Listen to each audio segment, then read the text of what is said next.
Donald Trump held a big rally in Alabama Friday night, and in a speech that was trademark Trump, as in all about how smart and how rich and how wonderful he is, and about how stupid anyone who disagrees with him is, he wished aloud he could speed up the clock. I'd like to have the election tomorrow. I don't want to wait. Now, it's easy to understand why he feels that way. In our latest CNN ORC national poll, look here, Mr. Trump is on top by a good margin. And in a new Quinnipiac University poll in Florida, Trump now leads the two home state candidates, former Governor Jeb Bush and the sitting Senator Marco Rubio. A focus on illegal immigration is a big reason for Trump's strength in the polls, and a big reason at the moment he's giving most of his rivals fits. We're going to build a wall. You don't walk over the border for one day and all of a sudden we have another American citizen. It doesn't work that way. Mexico doesn't do it. Other places don't do it. Very few places do it. We're the only place just about that's stupid enough to do it. He likes the word stupid. But Ashley, he also now has the Republicans talking about anchor babies.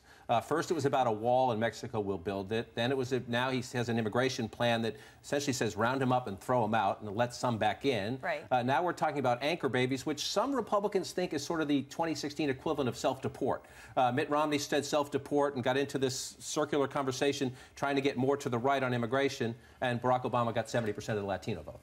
Right. No matter what stance Republican candidates are taking on any of these issues, whether they're using the word anchor baby or not, whether they are for repealing birthright citizenship or not, whether they want to build a wall or not, when they're simply having this debate, they're losing. Remember, Mitt Romney got 27% of the Hispanic vote, which really hurt him. Afterwards, the Republican Party engaged in deep soul searching. They come up with this autopsy report, which basically says we have to do better with Hispanic voters. And the one way you do not do better with Hispanic voters is begin talking about how big the wall should be, how many of them you should deport, and what offensive things you can call their children. Right, because no matter the specifics of any of those issues, it sounds to many Latinos as if we don't want you, we don't like you, right? And what's crazy is that Jeb Bush made that point in the same breath as defending the two-word term that we're discussing. I don't even like using it.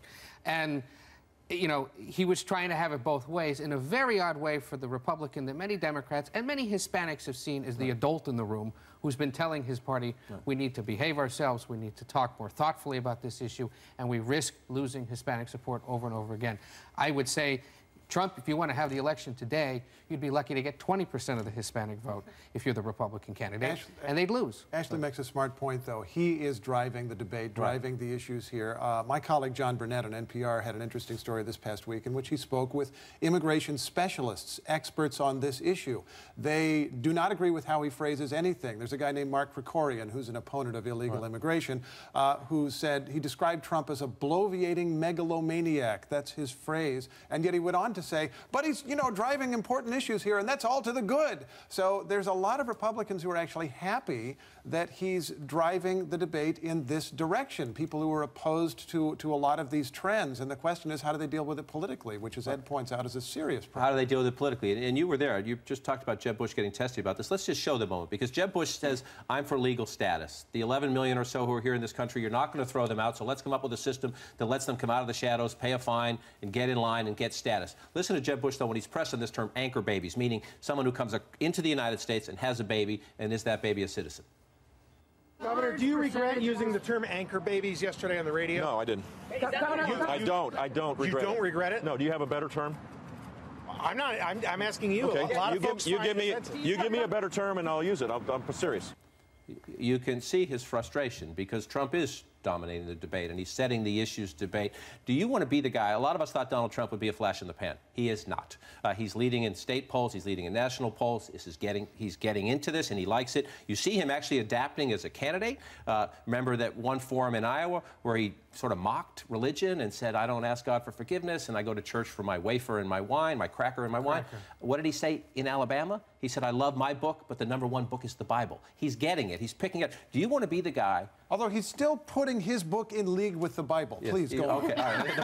This is number 2. Have you read the art of the deal? It's very classy, very smart. But do you want to be Jeb Bush when this campaign goes south? No. And Alabama, Tennessee, Louisiana, Texas, Virginia, maybe North Carolina. You have a big SEC primary on March 1st. A couple of those other southern states will vote right near around that point. Do you want to be the guy telling the Republican base in the South, which will matter much more in this campaign than it has in years past, I'm for legal status?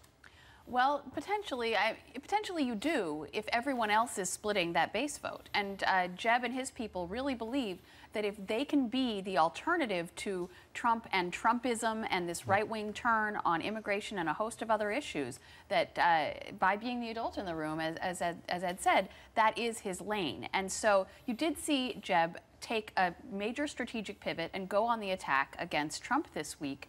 And so, you know, there's a feeling that he wins in that contrast because he's not trying to get the same people that Trump is trying to get. While Ted Cruz is trying to get those people and a lot of the other candidates are trying to get those people, Jeb is fundamentally not in competition for the Trump voter. And that's the only reason I can think that he validated the term, is that he knows that he has to go down to the South at some point. And if he can at least tip his hat to those people while also making the point that we need to be careful about how we talk about these things, he's trying to triangulate and have it both ways. I mean, Jeb did say at one point, you know, I may have to lose the primary to win the general, and I think that speaks to Molly's point. But the issue is, Ed and I were both in New Hampshire with Jeb, and one thing that was interesting was a lot of voters we were talking to afterwards, they would say, I agree with everything Jeb said, I really like him, but I just want to see more fire in his belly. So in that way, Trump is a problem because he's sort of getting overshadowed and shouted down, and a lot of his serious adult points aren't quite rising to the surface right now.